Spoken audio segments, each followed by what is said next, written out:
Olá, muito bom dia para você que está ligadinho aqui na tela da Band. Seja muito bem-vindo, bem-vinda. A Agroband de hoje já está no ar. A partir de agora você confere alguns dos destaques da edição de hoje.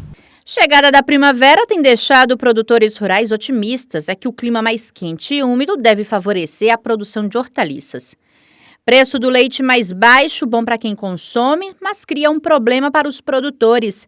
É que o valor que eles recebem não cobre os custos da fazenda. Pesquisadores no Paraná desenvolvem uma solução para salvar os jumentos da extinção no Brasil. E Brasil enfrenta a maior crise de crédito rural desde o Plano Real.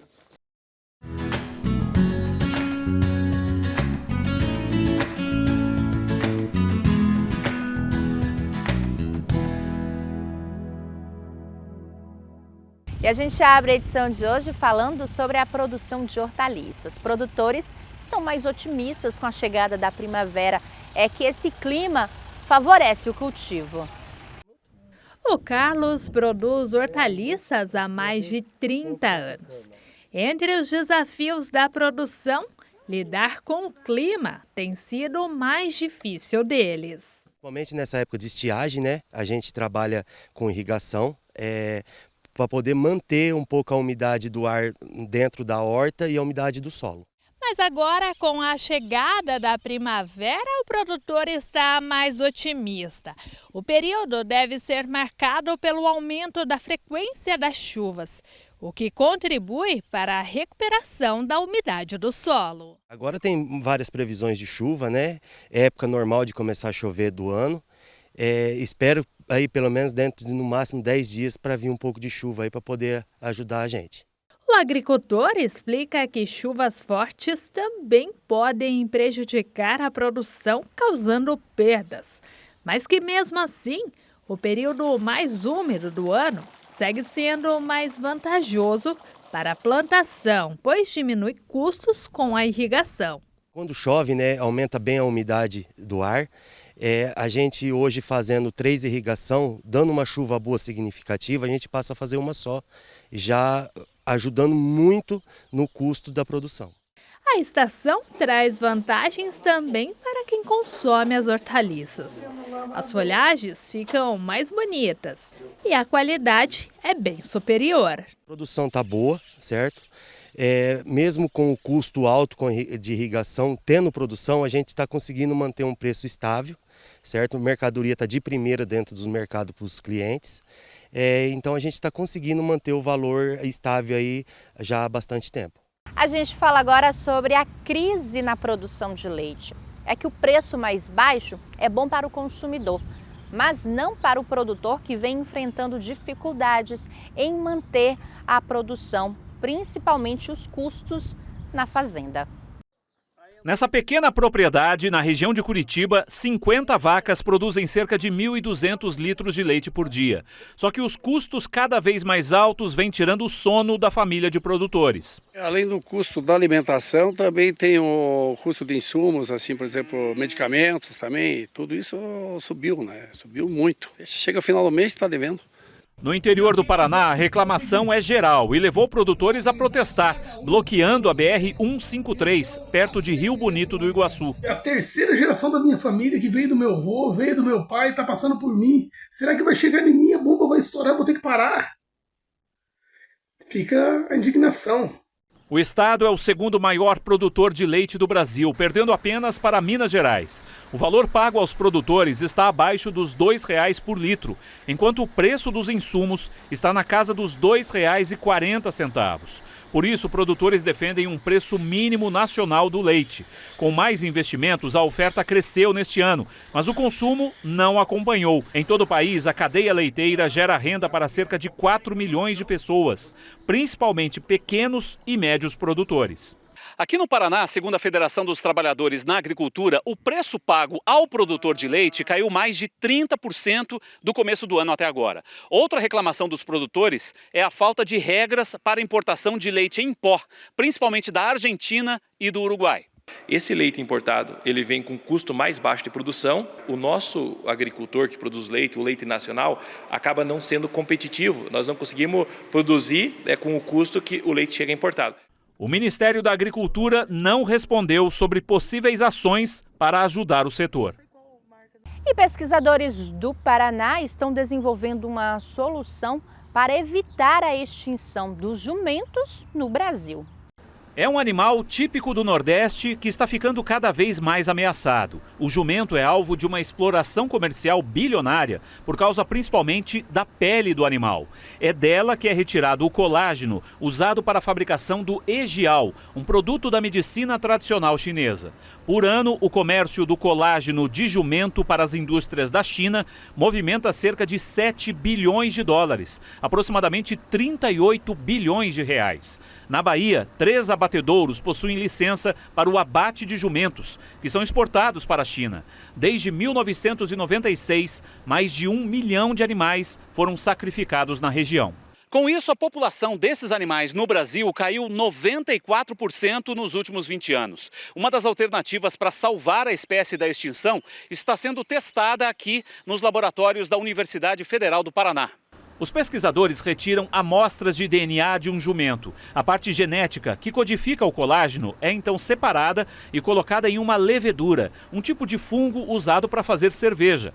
Dessa forma, o organismo se reproduz e gera a substância em laboratório. A responsável pela pesquisa diz que o trabalho pode garantir o fornecimento da matéria-prima sem colocar a espécie em risco. Seria muito importante pensar nessa suspensão do abate, para que a gente preserve os animais, para a gente preserve essa biodiversidade genética, até que a gente tenha essa forma ilimitada de oferecer o produto que a população chinesa demanda. Hora de saber como vão ficar o tempo e a temperatura na nossa previsão do tempo. Confere só.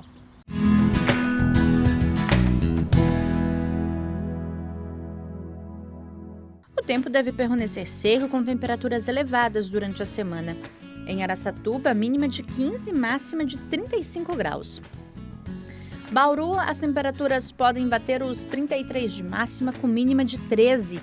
Marília também mínima de 13 com máxima de 32.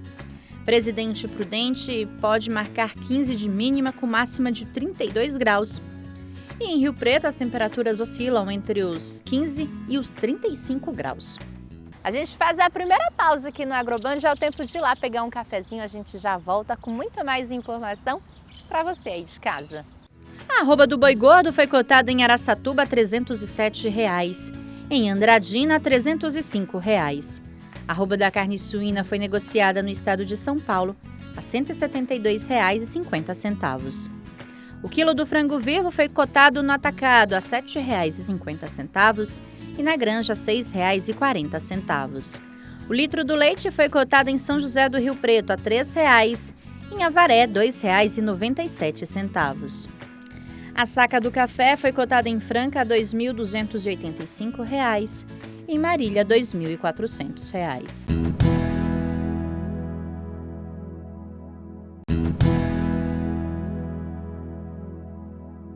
De volta e com uma notícia nada animadora para os produtores rurais. É que o Brasil enfrenta a maior crise no crédito rural desde o Plano Real.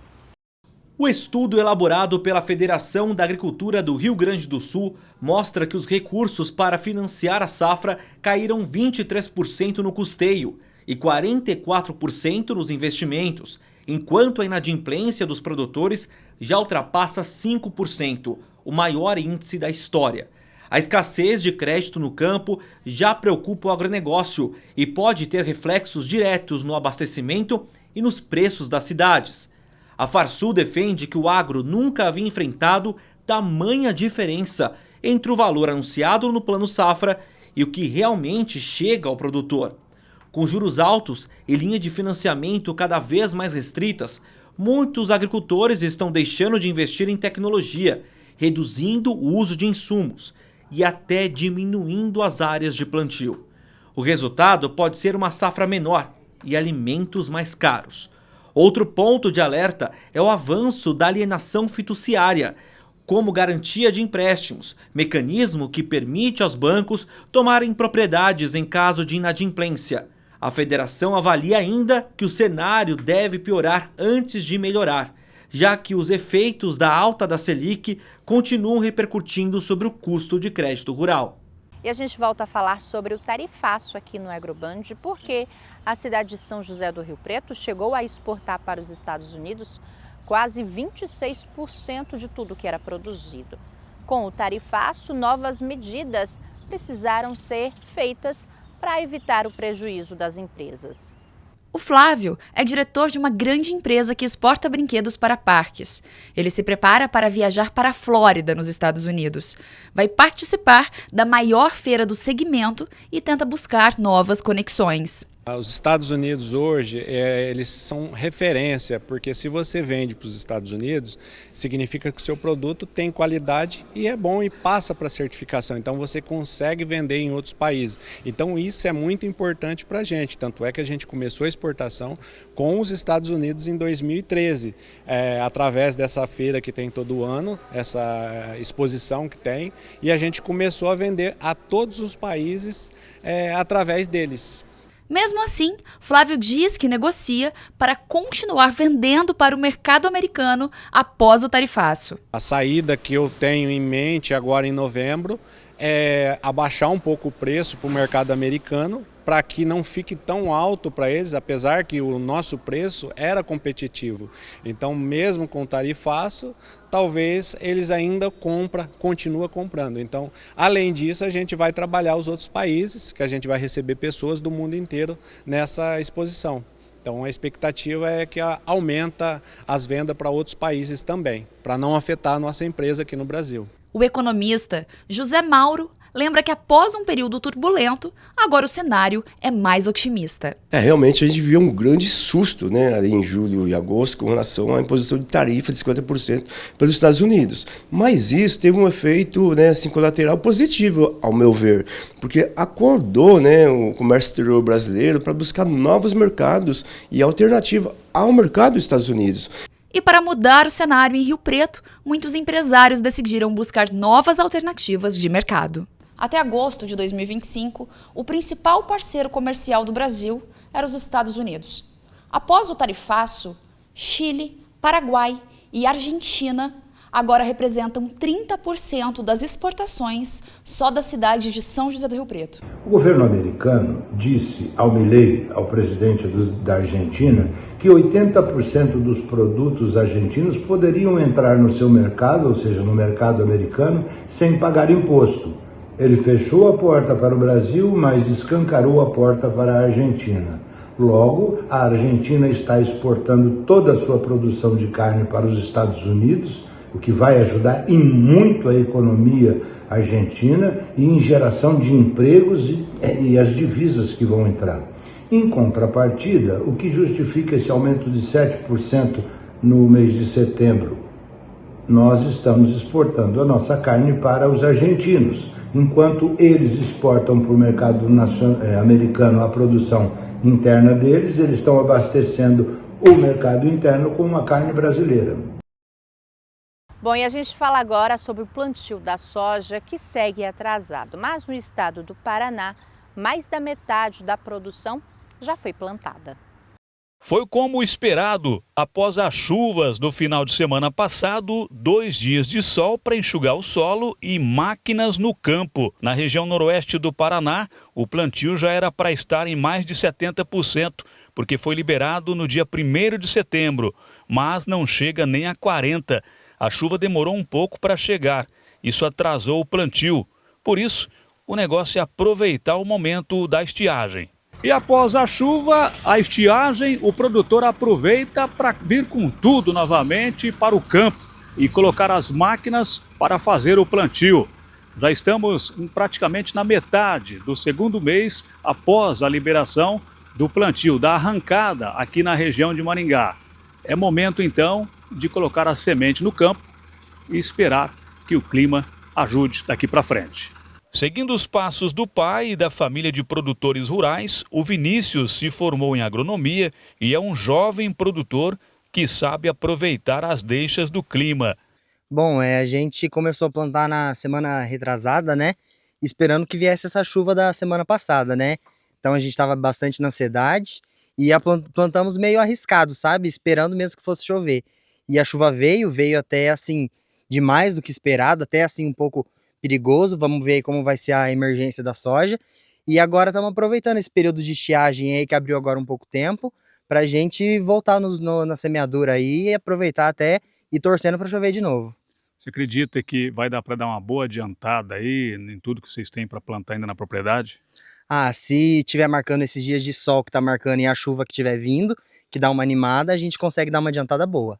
A ideia é essa mesmo, aproveitar o tempo para plantar e torcer para uma boa safra. Nós tivemos um período seco, né, bem bravo aí nas últimas semanas, e os produtores arriscaram, né? Eu visitei vários produtores que há 20 dias atrás, 18 dias atrás, 15 dias atrás, arriscaram e plantaram, né? E agora com essa chuva que veio agora de final de semana, segunda-feira, já começou a emergir as plantas na lavoura. Então eles estão bem animados aí, né?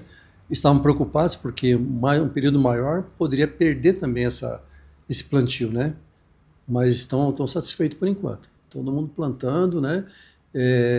Porque tem que aproveitar essa chuva, e a época do plantio também ela é muito curta na época da soja. Tem que plantar, se não plantar agora, atrasa o plantio do milho também. O produtor, quanto mais dedicado ele for, a tendência é responder, mas a gente depende muito do clima, né? Então a expectativa do produtor é sempre alta, a gente sempre prepara, investe, para sempre produzir o máximo possível. A gente está na esperança aí do clima corresponder. E a gente faz agora mais uma pausa, mas antes você confere as cotações agropecuárias de hoje. A saca da soja foi negociada em Rancharia e Ourinhos a R$ 133.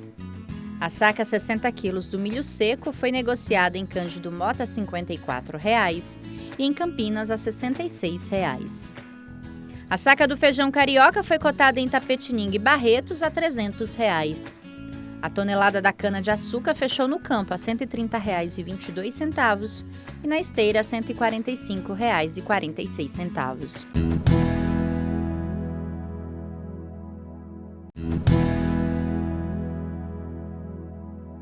Estamos de volta para falar que a decisão do Ministério da Agricultura e Pecuária de colocar a tilápia como espécie invasora acendeu um alerta para os produtores rurais, uma vez que a espécie é a mais produzida no Brasil.